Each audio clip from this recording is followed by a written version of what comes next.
இந்த நாளுக்குரிய வார்த்தையாக ஏசாயாவுடைய புஸ்தகம் 48வது அதிகாரம் அதனுடைய 12 முதல் 14 வரை உள்ள வசனங்களை யாராவது வாசிங்க. யாக்கோபே, நான் அழைக்கிற இஸ்ரவேலரே, இஸ்ரவேலே எனக்கு செவிகொடு. நான் அவரே, நான் முந்தினவரும் நான் பிந்தினவரும் ஆமே. என் கரமை பூமியை அஸ்திபாரப்படுத்தி என் வலதுகை வானங்களை அளவிட்டது. நான் அவைகளுக்கு கட்டளையிட அவைகள் அனைத்தும் நிற்கும். நீங்கள் எல்லாரும் கூடி வந்து கேளுங்கள். யாவாவுக்கு பிரியமானவன் அவருக்கு சித்தமானதை பாபிலோனில் செய்வான்.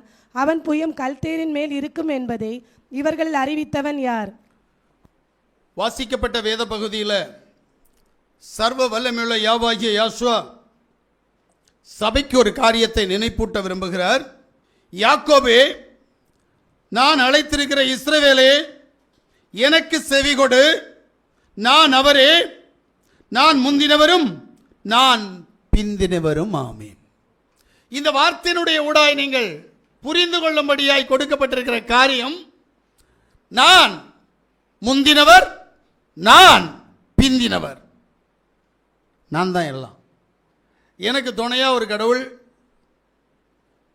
எனக்கு பேச்சு துணைக்கு ஒரு கடவுள், என் அதிகாரத்தை பங்கிட ஒரு கடவுள் இல்லவே இல்லை. நானே யா, நானே கர்த்தர், நானே தேவன். என்னை அல்லாமல் இரட்சகர், ரட்சிக்கக்கூடியவர் ஒருவரும் இல்லை. இது வேதம். அப்போ எனக்கு வார்த்தையை கேட்குறவங்களுக்கு ஒரு சந்தேகம் வரும். என்னென்னா, நேற்றைக்கு என்னுடைய குடும்பத்தில் ஒரு மரணம், 2 நாட்கள் அதனுடைய ஊடாய் கடந்து போய் கொண்டிருந்தேன். நேற்று அந்த இறுதிச் சடங்கு நேரத்திலே ஒரு ஐயா சொன்ன விஷயம், பிதாவாகிய தேவனே உமக்கு ஸ்தோத்திரம், எல்லாரும் சொல்லுங்க அப்படின்னாரு. எல்லாரும் சொன்னாங்க. குமாரனாகிய தேவனே உமக்கு ஸ்தோத்திரம், எல்லாரும் சொன்னாங்க. பரிசுத்த ஆவியாகிய தேவனே உமக்கு ஸ்தோத்திரம் சொன்னாங்க.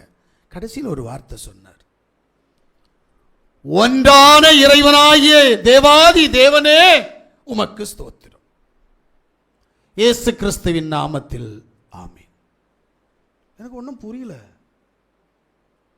ஏன்னா ஒரு காலத்தில் நான் திருத்துவத்தில் அப்படி கொடி கட்டி பறப்பேன். 3 இறைவன், ஒருவரோடு இறங்குவதில்லை, ஒருவரோடு கெஞ்சுவதில்லை, 3 பேரும் தனிநபர், 3 பேருக்கும் தனி கொள்கை, ஆனால் ஒன்றாயிருக்கிறார்கள். நான் முழங்கினவன் ஒரு காலத்தில். என்னுடைய சத்தம் அப்படி கம்பீரமாக இருக்கும். ஆனால் வேதத்தை கற்றுக்கொண்ட போது, வேதத்தினுடைய ஆழங்களை கற்றுக்கொண்ட போது, பிதா யார்? அந்த பிதா என்று கேட்டால் பைபிள்ல 3 அப்பா இருக்கிறாங்க. உனக்கு யார் அப்பான்னு நீ தான் புரியணும். அப்பா 3 பேர். என்னுடைய புத்தகத்தை வாசித்தவங்க அத்தனை பேருக்கும் தெரியும். அப்பா 3 பேர். யாரு? இயேசு கிறிஸ்து சொல்லுகிறார். நீ அப்படி தானே சொல்லுவே? இயேசு தானே? நான் அப்படியே இயேசுன்னு சொல்றேன். இயேசு சொல்லுகிறார், உங்கள் பிதாவாகிய பிசாசானவன். உங்க அப்பா யாரு? பிசாஸ். சரி, ஜனங்கள் என்ன சொல்றாங்க தெரியுமா? எங்கள் பிதாவாகிய ஆபிரகாம். 2 அப்பா ஆச்சா? 3வது அப்பா யார் தெரியுமா? அவரே சொல்றார். யாரு? இயேசுவாகிய யாசுவா சொல்றார், நானே பிதா, நானே அவர் என்று நீ விசுவாசியாவிட்டால் உன் பாவத்தில் நீ சாவாய். இப்ப நீ நம்புற கடவுளை சொல்ற வார்த்தையை நம்ப போறியா, இல்ல ஜனங்கள் சொன்ன வார்த்தையை நம்புறியா, இல்ல கடவுள் உனக்கு இன்னொரு அப்பனை தந்திருக்கிறார்ல அந்த அப்பனை நம்புறியா?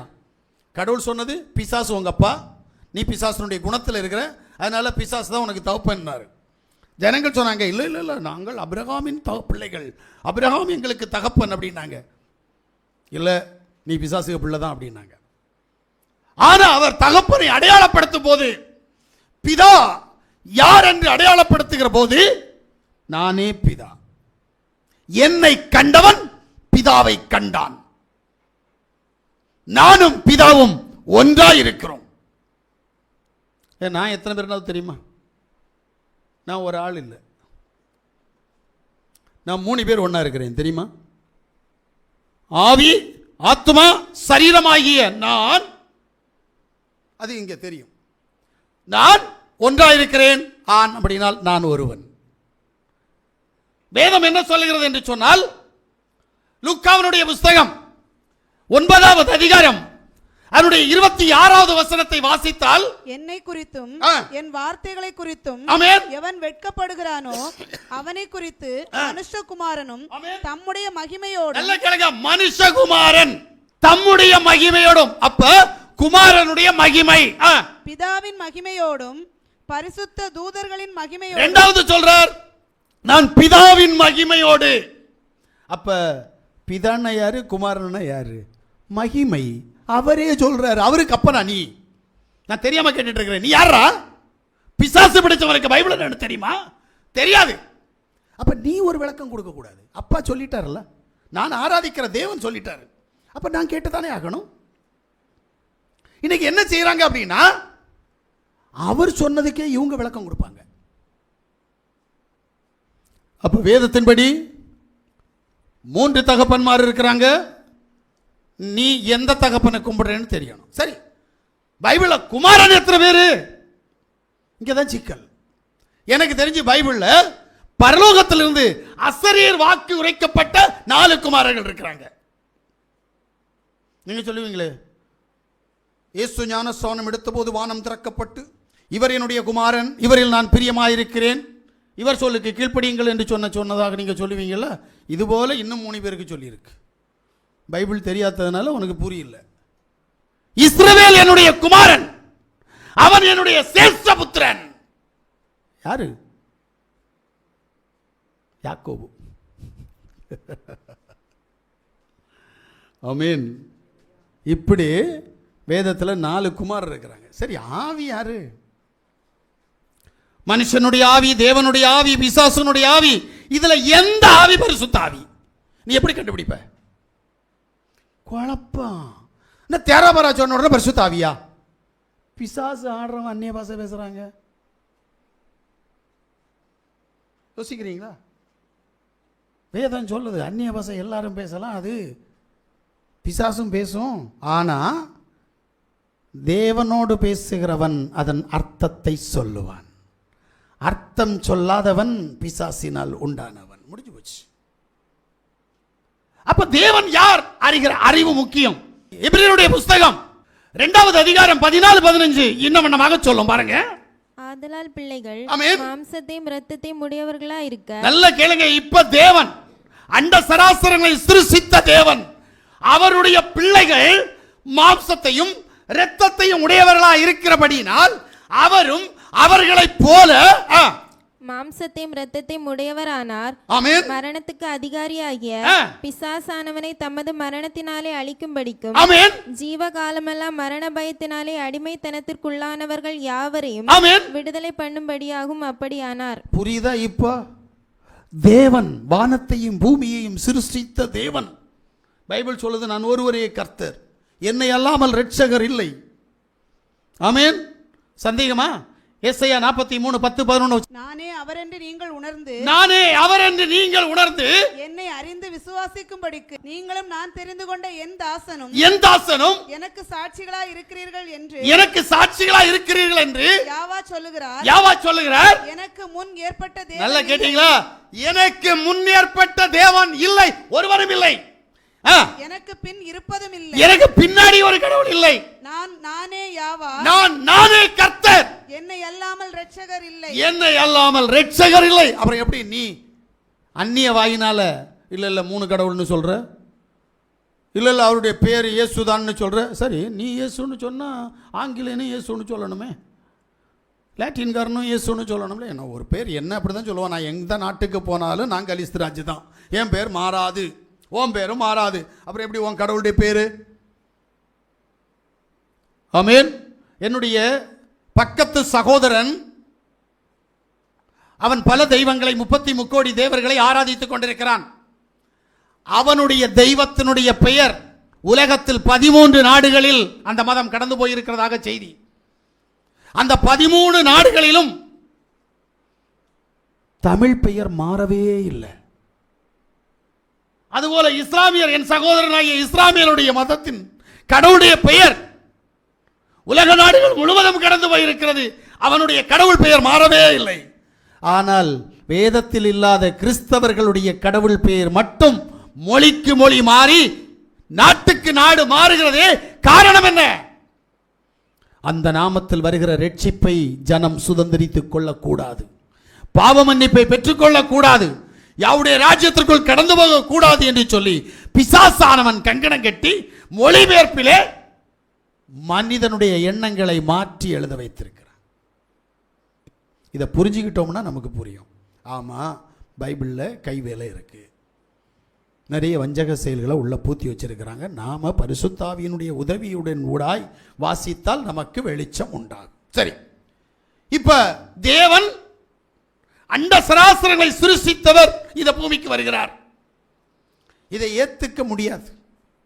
ஏன்னா நம்ம தான் மூணு கடவுள்னு படிச்சு வச்சிருக்கிறோம்ல. அப்புறம் எப்படி ஏத்துக்கிறது? வாசிங்க,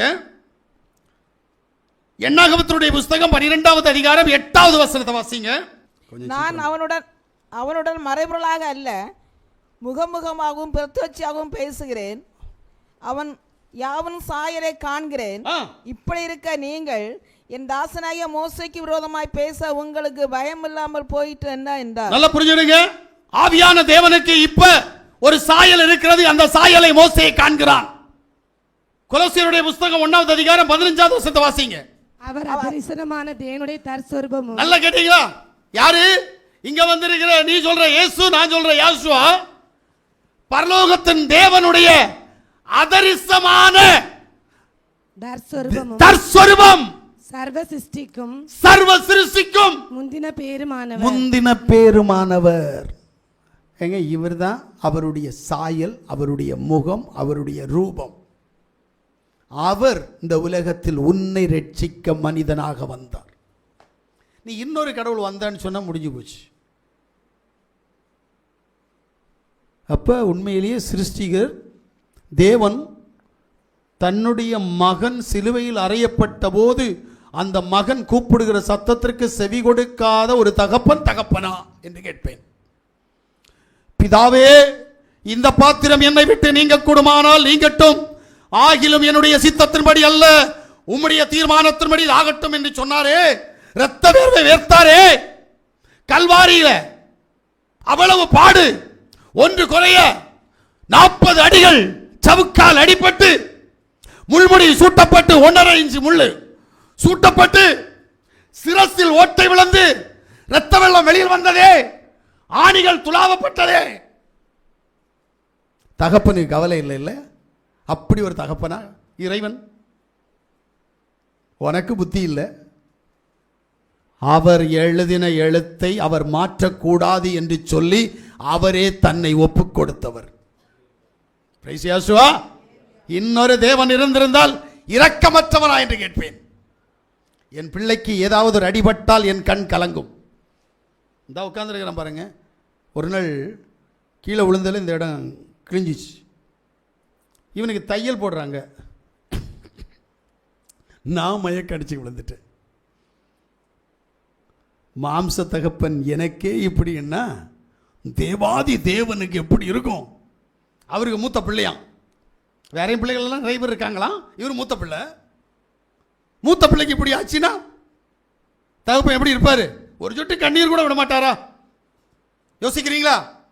அப்ப இல்லாத ஒரு காரியத்தை நீங்கள் உருவாக்குகிறீர்கள். சரி, இயேசுக்கு தகப்பன் சூசேப்பர்னு சொல்லிட்டு போயேன், நானும் ஏத்துக்குவேன். இல்லாத ஒரு பிம்பத்தை எதுக்கு காட்டுற? ஏன்னா அவர் சொல்றாரு, நான் தான் பிதா, நான் தான் குமாரன், நான் தான் ஆவி. ஆமென். பேர் சொல்ற நேரம் சொல்றாரு, என் பேரில் பிதா, என் பேரில் பரிசுத்த ஆவி. என் பேர் என்னென்று கேட்டால் யாசுவா. ஆமென். இப்ப அவர் பிள்ளைகளை ரட்சிக்க, அவருக்கு பிள்ளைகளை ரட்சிக்க அவர் தானே வரணும். அவர் வந்திருக்கிறார். அவரை ஏன் நீ 3 ரூபம் போடுற? அவருடைய பேரை நீ ஏன் மாத்துற? எருசலேமில், தமிழ்நாட்டில் அவர் வரல, ஆங்கிலத்தில் அவர் வரல, எருசலேமில் வந்தார்ல. எருசலேமில் வந்த போது அவருடைய பேர் என்ன? கொஞ்சம் தேடி வாசி, தெரியணும்ல. உனக்கு பைபிளில் எபிரேயம் இருக்கு, புரிஞ்சவன் கற்றுக்கிடுவான். எங்கே இருக்குது?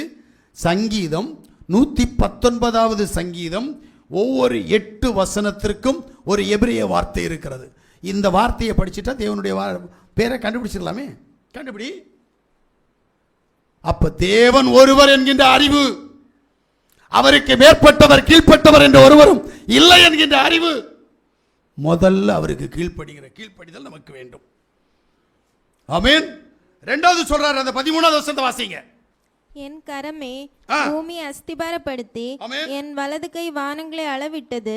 நான் அவைகளுக்கு கட்டளையிட அவைகள் அனைத்தும் நிற்கும். இங்க அவர் மெய்யான தேவன் என்று பறைசாற்றின தேவன், நான் ஒருவரே தேவன் என்று சொன்னவர் சொல்றார், எனக்கு அண்ட சிருஷ்டியும் கீழ்ப்படுகிறது போல நீயும் கீழ்ப்படியணும்.